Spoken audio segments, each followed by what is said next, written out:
వాతావరణాన్ని చూసి మనమందరం కూడా భయపడిపోతున్నాం. బయటికి అడుగు పెట్టాలంటేనే కొద్దిసేపు అయినాక వెళ్తే బాగుంటుంది, కొద్దిగా చల్లపూట వెళ్తే బాగుంటుంది అని అనుకుంటున్నాం. ఏదైనా పనులు చేసుకోవాలనంటే పొద్దున పనులు చేసుకుంటాం, మళ్ళీ తిరిగి 10, 11, 12 గంటల లోపల మళ్ళీ ఇంటికి వచ్చేస్తాం. మళ్ళీ ఏదైనా పనులు చేసుకోవాలనంటే తిరిగి మళ్ళీ 4 తర్వాత లేదా 5 తర్వాత మనం బయటికి వెళ్ళి పనులు చేసుకోవడానికి మనము సిద్ధపడుతుంటాం. ఈ వేడి మన దేహం తట్టుకోలేకపోతుంది. ఈ వేడి ఎంతసేపు ఉండగలుగుతుందనంటే 8 గంటలు లేదా 10 గంటలు దీన్ని మనం తట్టుకోలేకపోతున్నాం. మన శరీరం తట్టుకోలేకపోతుంది దీన్ని. గట్టిగా చలేస్తే ఇంటి నుంచి బయటికి వెళ్ళము, గట్టిగా వర్షం కురిస్తే ఇంటి నుంచి బయటికి వెళ్ళము, గట్టిగా ఎండ కొట్టినా ఇంటి నుంచి బయటికి వెళ్ళము. మరి ఎలా ఉంటే మనం బయటికి వెళ్తాము ఆలోచించండి. వెళ్తూ వెళ్తూ ఒకవేళ ఈ టైంలో కనుక బయటికి వెళ్ళారనుకోండి, ఆడవాళ్ళైతే అమ్మ కొంగు నేసుకొని వెళ్ళండి అని అంటుంటారు, అవునా? అదే మగవారైతే క్యాప్ పెట్టుకొని వెళ్ళు అని చెప్పేసి అని అంటుంటారు, అవునా? లేకపోతే తలపాక మీదన చుట్టుకొని వెళ్ళు అని చెప్పేసి అని అంటుంటారు. ఎందుకు? తలకి ఎండ తగలకుండా ఉండడానికి. ఇవన్నీ కొన్ని సిద్ధపాటు. ఇవన్నీ కొద్దిగా భద్రతను మన శరీరానికి ఇస్తుంటాం మనం. వర్షం పడుతున్నప్పుడు గొడుగును తీసుకొని వెళ్ళు లేదా రెయిన్ కోట్ వేసుకొని వెళ్ళు అని చెప్పేసి అని అంటుంటారు. చలికాలంలో లావుట్లు దుస్తులు వేసుకొని బయటకు వెళ్ళడానికి ఇష్టపడుతుంటారు. ఏ కాలానికి సంబంధించిందో ఆ కాలానికి మనము అలాంటి దుస్తులను మనం వేసుకోవడానికి మనం ఇష్టపడుతుంటాం. ఎట్లా పడితే మనం అట్లా బయటికి వెళ్ళడానికి కూడా మనం ఇష్టపడము. అందుకొరకే నేను ఇందాక ఒక మాట అన్నాను, చలికాలంలో ఒక దుస్తులు, ఎండాకాలంలో చల్లగా లేకపోతే చాలా సన్నగా ఉన్న బట్టలను మనం వేసుకుంటాం, కాటన్ దుస్తులను మనం వేసుకుంటాం. వర్షాకాలంలో అయితే ఆ నీళ్లు మన బాడీకి అంటకుండా ఉండడానికి రెయిన్ కోట్లను మనం వేసుకుంటాం. అంటే అది నీ కవచం, అది నీ దేహాన్ని కాపాడుకోవడానికైతే దేవుడు అంటున్నాడు, నువ్వు సాతాను నుండి నువ్వు కాపాడబడాలి అని అంటే నీకు ఒక దుస్తులు ఉండాలి అని చెప్పేసి అని అంటున్నాడు, నీకు ఒక డ్రెస్ ఉండాలి అని చెప్పేసి అని అంటున్నాడు. ఆ డ్రెస్ పేరే ఏంటది? సర్వాంగ కవచము. సర్వాంగ కవచం అంటే ఎట్లా ఉంటుంది అని అంటే దాంట్లో ఉన్న అర్థం ఏంటంటే సర్వ అంగమంతా కూడా కవర్ అయిపోతుంది. అందుకొరికి అది సర్వాంగ కవచం. పాత నిబంధనలో ఒక ఆయన వేసుకున్నాడండి, సర్వాంగ కవచం వేసుకున్నాడు. కాకపోతే అది దేవుని సంబంధమైనది కాదు, కానీ ఆయన తన శరీరాన్ని కాపాడుకోవడానికి వేసుకున్నాడు. ఆయన పేరే గొలియాతు. ఈ గొలియాతు నడినెత్తి నుండి అరికాళ్ళ వరకు మొత్తం కంప్లీట్గా మంచి డ్రెస్ని మెయింటైన్ చేశాడు. యుద్ధానికి ఏ విధంగా అయితే సిద్ధపడాలో ఆ విధంగా సిద్ధపడి యుద్ధానికి బయలుదేరాడు. ఇది యుద్ధానికి వెళ్ళడానికి వేసుకునే దుస్తులు. అన్ని కవర్ చేసుకున్నాడు, కానీ ఇది ఒక్కటి కవర్ చేసుకోలేడు. ఎక్కడ కొడితే మనిషి చచ్చిపోతాడో ఆ వీక్నెస్ అనేది దావీదు గారికి అర్థమైపోయింది. తలను కప్పుకున్నాడు, చెస్ట్కి ఏం దాకకుండా ఇక్కడ కవర్ చేసుకున్నాడు. ఇక శరీరంలో ఎక్కడ ఏవి జరగకుండా ఉండడానికి అన్నీ కప్పుకున్నాడు, బాగానే ఉంది, కానీ ఈ నుదుటి మాత్రం వదిలేశాడు. అంటే హెల్మెట్ అనేది పూర్తిగా కవర్ అయిన హెల్మెట్ కాదు, అది కొట్టాడు, గురి చూసి కొట్టాడు. ఇప్పుడు ఇది సర్వాంగ కవచం అంటారా? చెప్పాలి కాదు. అయితే ఇదే కవచాన్ని దావీదు గారికి కూడా తొడిగిస్తారు. ఇప్పుడు దావీదు గారు ఏం చేశారో ఒకసారి చూద్దాం. సమూయేలు మొదటి గ్రంథము 17వ అధ్యాయం 38వ వచనం. పిమ్మట సౌలు తన యుద్ధ వస్త్రములను దావీదునకు ధరింపజేసి, ఆ మాట అండర్లైన్ చేయండి, ధరింపజేసి యుద్ధ వస్త్రాలను ధరింపజేశాడు. యుద్ధ వస్త్రాలు చలికాలంలో చలి వస్త్రాలు, ఎండాకాలంలో ఎండ వస్త్రాలు, అలాగే వర్షాకాలంలో వర్షానికి సంబంధించిన దుస్తులు. ఇప్పుడు ఇక్కడ ఆయన యుద్ధానికి వెళ్తున్నాడు కనుక యుద్ధ వస్త్రాలను సౌలు ఇతనికి ధరింపజేశాడు. ఏమేం పెట్టారు? సామాగ్రిలో ఏముందనంటే రాగి శిరస్త్రాణము అతనికి కట్టిరి, యుద్ధ కవచమును తొడిగించెను.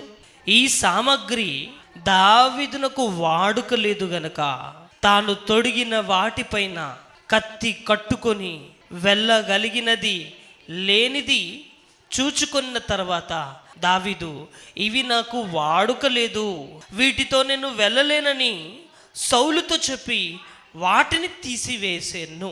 దావీదు గారికి యుద్ధ వస్త్రం లేదు, కానీ ఏ వస్త్రం ఉందో చెప్పమంటారా? సర్వాంగ కవచాన్ని ధరించుకున్నాడు. ఇందాక ఎఫెసీయులకు రాసిన పత్రిక 6వ అధ్యాయం 11వ వచనంలో రాయబడిన మాట, ఇదిగో మీరు అపవాదిని ఎదిరించుటకు వాడు శక్తివంతుడైన విషయం మీ అందరికీ తెలిసిందే. అయితే వాణ్ణి పడగొట్టాలనంటే మీరు సర్వాంగ కవచమును ధరించుకోవాలి. గొలియాదు ఎవరి సంబంధి అనంటే అపవాది సంబంధి, సాతాని సంబంధుడు. దేవుని సంబంధి అయితే ఇశ్రాయేలుని ఎందుకు బాధపడతాడు? ఇశ్రాయేలుని ఎందుకు తృణీకరిస్తారు? ఇశ్రాయేలు నమ్మిన దేవుణ్ణి ఎందుకు తక్కువ అంచనా చేసి మాట్లాడతాడు? గనుక అతడు సాతానుకు సంబంధించిన వాడు గనక మొట్టమొదటిసారిగా దావీదు తన జీవితంలో సర్వాంగ కవచములు ధరించుకొని యుద్ధానికి బయలుదేరాడు. యుద్ధం యెహోవాది అని చెప్పేసి నడుము కట్టుకొని బయలుదేరితే ఆ యుద్ధంలో ఎవరు గెలిచారో మీ అందరికీ కూడా తెలుసు. ఒక గొలియాదుని ఎలా ఓడగొట్టాడో, ఎలా ఓడిపించాడో మీ అందరికీ కూడా తెలిసిన సమాచారం. అయితే ఈరోజు మనమందరం కూడా మన జీవితంలో సమస్యల్ని మనకు వస్తున్నాయి, సమస్యలను మనం జయించలేకపోతున్నాం. ఎన్నో ఇబ్బందులు వస్తున్నాయి, ఇబ్బందులను మనము జయించలేకపోతున్నాం. ఇంకా ఏదైనా రావచ్చు, వాటిని మనం జయించలేకపోతున్నాం, వాటితో మనం పోటీ పడలేకపోతున్నాం.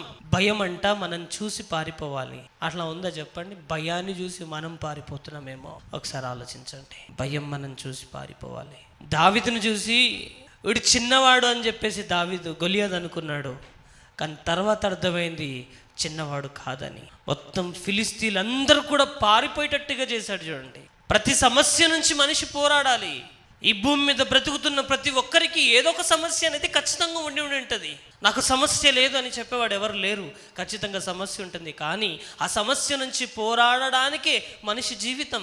అన్ని సుఖ సంతోషాలు ఉంటే అందులో ఏం ఆనందం ఉంది చెప్పండి? అన్ని ఒడిదొడుకులు ఉంటేనే జీవితం అనేది ఏంటో అర్థమవుతుంటుంది. సమస్యలు ఉంటేనే జీవితం అంటే ఏంటో అర్థమవుతుంటుంది. సైకిల్ నేర్చుకోవాలని అంటే దెబ్బ తగలకుండా సైకిల్ నేర్చుకుంటారో చెప్పాలి. ఏదో ఒకసారి కాలికి గాయం తగులుతుంటుంది, చేతికి గాయం తగులుతుంటుంది. అంటే దాన్ని బట్టి అర్థమవుతుంది. ఆ గాయం వల్ల ఏమవుతుంది అని అంటే, అమ్మో నేను ఇంకోసారి కింద పడితే మళ్ళీ ఇట్లాంటి దెబ్బ తగులుతుంది అనే భయంతో కింద పడకుండా జాగ్రత్తగా దొక్కుతాం. అంటే ఆ దెబ్బ నీకు పాఠాన్ని నేర్పిస్తుంది. ఈ విషయం మీకు అందరికి అర్థమైతే నీకు వచ్చే సమస్యలు కూడా, మనకు వచ్చే సమస్యలు కూడా నీ జీవితంలో బ్రతుకు పాఠాన్ని నేర్పిస్తాయి. దేవుడు మనకు కొన్ని కవచాలు ఇస్తున్నాడండి, కొన్ని వస్త్రాలు ఇస్తున్నాడు. మీ జీవితంలో ఇవి మీరు ధరించుకోండి, ఇవి మీరు ధరించుకుంటే మీ జీవితం చాలా అద్భుతంగా ఉంటుందని దేవుడే మనకు తెలియపరుస్తున్నాడు. ఒకసారి చూద్దాం. ఇక్కడ మనం ఏం చూస్తాము? ఎఫెసీయులకు రాసిన పత్రిక 6:11 ఇది ఏ వస్త్రం? ఇది గుర్తుపెట్టుకోండి, సర్వాంగ కవచము. సాతాన్ని ఎదిరించడానికి మన దగ్గర ఉన్న కవచాలు సరిపోవు. మరి ఏ కవచం కావాలి? దేవుడిచ్చే కవచం మనకు కావాలి. అది మీరు తెచ్చుకోవాలి. అది ఎట్లా దొరుకుతుంది అని అంటే, బాప్తిసం తీసుకుంటే దొరికేదే సర్వాంగ కవచం. ఆ కవచానికి ఎవరు హెడ్గా ఉంటారనంటే పరిశుద్ధాత్మ దేవుడు హెడ్గా ఉంటాడు. ఓకే, ఇది ఇన్ఫర్మేషన్. ఇంకా ఏ వస్త్రాన్ని ధరించుకోవాలో కొన్ని ఇన్ఫర్మేషన్ మీకు చూపించి, కొలస్సీలకు రాసిన పత్రిక అపోస్తలుడైన పౌలు గారు కొలస్సీలకు రాసిన పత్రిక 3వ అధ్యాయము 12వ వచనాన్ని చూడండి. ఇక్కడ ఏ వస్త్రాన్ని ధరించుకోమంటున్నాడో మీరందరూ కూడా మనసు పెట్టి ఆలోచించవలసిందిగా ప్రభు పెట్టమని చేస్తుంది. మీ జీవితంలో మీరు సక్సెస్ అవ్వాలి, ఎదురించాలి, అన్నిటికీ మేము తిరగబడాలి అని అంటే మీరు ఈ వస్త్రాలు ఖచ్చితంగా ధరించుకోవాల్సిన వారై ఉండాలి. 3వ అధ్యాయము 12వ వచనం, కాగా దేవుని చేత ఏర్పరచబడిన వారును పరిశుద్ధులను ప్రియులైన వారికి తగినట్లు మీరు జాలిగల మనస్సును, దయాలుత్వమును, వినయమును, సాత్వికమును, దీర్ఘశాంతమును డాష్ అని చెప్పేసి అని అంటున్నాడు. ఏమంటున్నాడు అక్కడ? ఇవన్నీ కూడా మీరు ధరించుకోవాలి. నీ ఆత్మీయమైన స్థితి బాగుండాలనంటే నీలో ఏమి ఉండాలనంటే సాత్వికము, జాలిగల మనసు, దయాలుత్వము, వినయము, ఇంకా దీర్ఘశాంతము, ఇవన్నీ కూడా నువ్వు ధరించుకుంటేనే నువ్వు క్రైస్తవులు. ఎక్కువగా దేని మీద ఎక్కువగా ఏకాగ్రత చూపిస్తుంటారంటే కొంతమంది అండి, అందరి గురించి కాదు, కొంతమంది బాగా వస్త్రాలు మంచిగా ధరించాలని చెప్పేసి దాని మీద కాన్సన్ట్రేషన్ చేస్తుంటారు. కడక్కు దుస్తులండి, ఐరన్ చేసింది నలిగిపోకూడదు, అట్లాంటి బట్టలు వేసుకోవడానికి ఇష్టపడుతున్న సమాజంలో ఉన్న క్రైస్తవులు ఉన్నారు సమాజంలో. ఇక ఆడవాళ్ళ విషయంలోకి వచ్చేసరికి ఇక పక్కనోళ్ళ కన్నా ఒక 2 మించినవి మనం వేసుకోవాలి. ఈ ఆదివారం వాళ్ళు వేసుకొచ్చారంటే ఇక నెక్స్ట్ ఆదివారం ఇక వాళ్ళకన్నా మించింది మనకు ఉండాలి. ఇక అంతేగా, అందులో కాంప్రమైజ్ అయ్యేది లేదు. ఏం ధరించుకుంటున్నారు? బంగారాలా, లేకపోతే విలువైన ఏదైనా వస్తువునా, అది కాదు. క్రైస్తవుడు ధరించుకోవాల్సింది ఏంటంటే, ఇదిగో జాలి గల మనస్సును మీరు ధరించుకోవాలి, దయాలుత్వమును ధరించుకోవాలి, వినయమును ధరించుకోవాలి, సాత్వికమును ధరించుకోవాలి, దీర్ఘశాంతమును మనం ధరించుకోవాలని, ఏది ఉన్నా ఏది లేకపోయినా ఇవి కలిగి ఉండాలని ప్రభు నేర్పిస్తున్నాడు. ఇప్పుడు ఏ వస్త్రాలను ధరించాలని చెప్తున్నాడు చెప్పండి? ఒకటి సర్వాంగ కవచమును ధరించుకోండి అంటున్నాడు. రెండో దాంట్లో పార్ట్స్ చెప్తున్నాడు. ఒకటి జాలి. ఇప్పుడు ధనవంతుడు ఇంటి ముంగడ పడి ఉన్న లాజర్ని ఆయన మీద జాలి పడ్డాడా? పడలేదా? చెప్పండి. పడలేదు. జాలి గల వస్త్రము లేదు అని అర్థం. అక్కడ తన వేసుకున్న దుస్తుల్లో ఒక దుస్తు కూడా ఇవ్వచ్చు ఒకవేళ కావాలనుకుంటే. నా దగ్గర ఉన్నాయి చాలా మంది అండి. కొంతమంది ఇంట్లో ఒకవేళ ఎక్కువ బట్టలు ఉంటే, ఎవరైనా అనాథాశ్రమం నుంచి ఆటో వస్తుంటుంది కదా, మైకి పెట్టుకొని, మీ దగ్గర ఎక్కువ ఏమైనా బట్టలు ఉంటే మాకు ఇవ్వండి అని చెప్పేసి అన్నట్టు. కొంతమంది ప్రేమ కలిగిస్తుంటారు. మనం ఎట్లా వేసుకోకపోతే కనీసం వాళ్ళైనా వేసుకుంటారు కదా. అంటే నీకేం మనసు, జాలి ఉంది, నీకు సహాయం చేద్దామని జాలి ఉంది. కానీ ఈ ధనవంతుడికి అతడు కురుపులతో నిండి ఉన్నాడు, కుక్కలు వచ్చి ఆయన శరీరాన్ని నాకుతున్నాయి అని అంటే ఆలోచించండి ఎంత. అంటే కరెక్ట్గా దుస్తులు కూడా లేవు. కనీసం దుస్తులు ఉంటేనైనా కవరప్ అవుతాడేమో, అలా కూడా లేదు పరిస్థితి. నా తిండి పెట్టని వాడు కాదు, వస్త్రాలు ఇచ్చేవాడు కాదు. ఇలాంటి పరిస్థితిలో ఉండే ధనవంతుడి గురించి మాట్లాడుతున్నాను. ఈరోజు ఈ మాటలు వింటున్న ప్రియ సహోదరి, ప్రియ సహోదరులారా, మీరు కూడా మనమందరం కూడా జాలిగల మనసు కలిగి ఉండాలి. దయాలుత్వము, దయ చూపించగలగాలి. అయ్యో పాపం అని చెప్పేసి నీ నోటితో కాదు, అది చూపించగలగాలి. మనసుతో దయ చూపించగలగాలి.